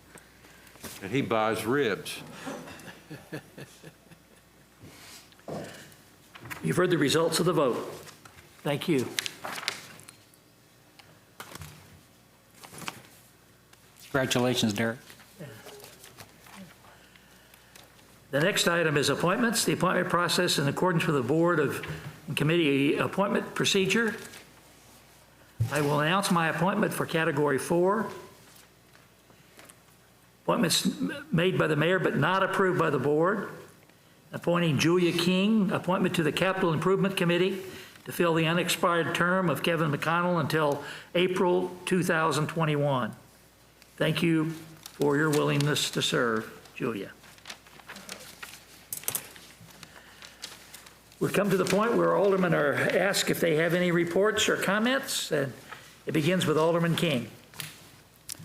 I obviously have no formal report outs, but I would like everyone to know that it is a great deal for me to be here. I consider it an honor to serve, and I appreciate everyone's support, and I look forward to the time we have ahead. So thank you. Thank you. Alderman Whitus. As a Ward 3, I just want to welcome Julia to Ward 3, joining me. All right. Alderman Simmons. I'd just like to welcome Julia also, and I have no further report, Mayor. All right. Alderman Skanes. Yes, I appreciate your willingness to serve and who you are. It's really important, I think, this board. But I wanted to go over something that's a little sad within the community, and I think he needs to be recognized. One of our musicians that have lived here that has helped this community thrive and evolve was Larry McFadden, and he passed away. It's a tremendous loss in this community. Many of the people that don't know him he was the band leader for Mel Tillis for years. He also discovered a guy that's named Lee Greenwood and helped bring him back into this town.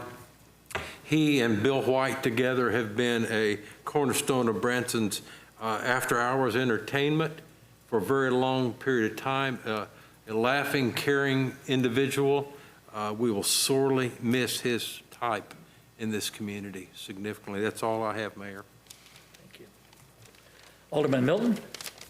Yeah, I wanted to agree. I'm agreeing with Bill Skanes about Larry McFadden. He really was a treasure in this town for many, many years, and he will be missed.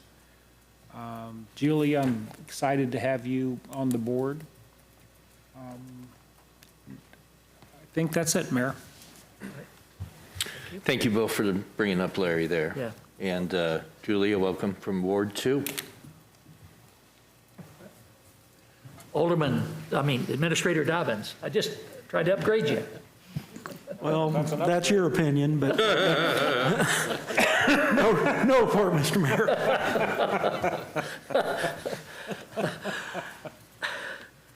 Just comments. There's an article, I noticed the paper, I haven't had a chance to read it today, but in regard to the chamber having done a study in regard to the community and the marketing of the community and discussion about the effect of face coverings, and I see it as a positive thing. I see the CVB reports as positive that are coming out. Got to attend today to a marketing meeting that they had, and I'm really loving the positive attitude of folks wanting to volunteer to work to help market this community. I want to just compliment the medical folks at Taney County Health Department. They're swamped trying to keep up and track cases and doing the things they need to do. But Lisa, the chief gal there, has led that organization and done a great job.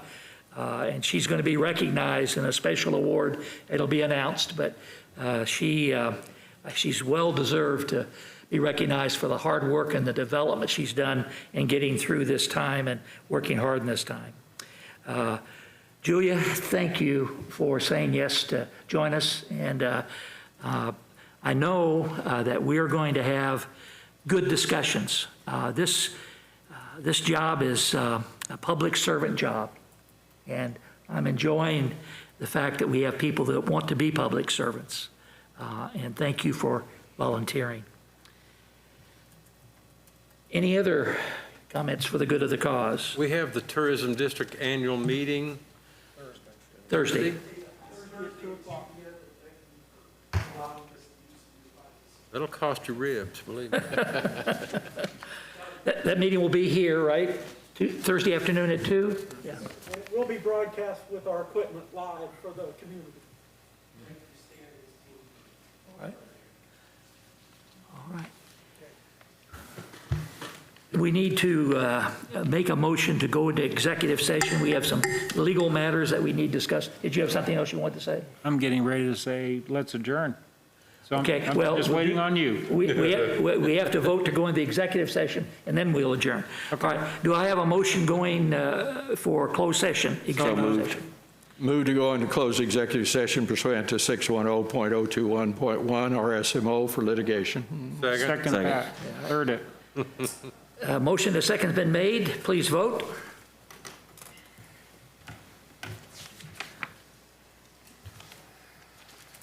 Yes, 6 present. Affirmative.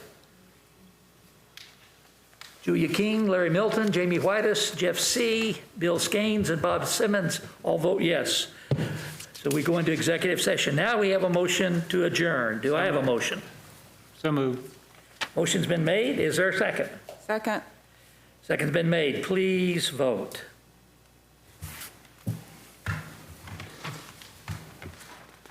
Yes, 6. Julia King, Larry Milton, Jamie Whitus, Jeff C., Bill Skanes, and Bob Simmons all vote yes. Meeting adjourned.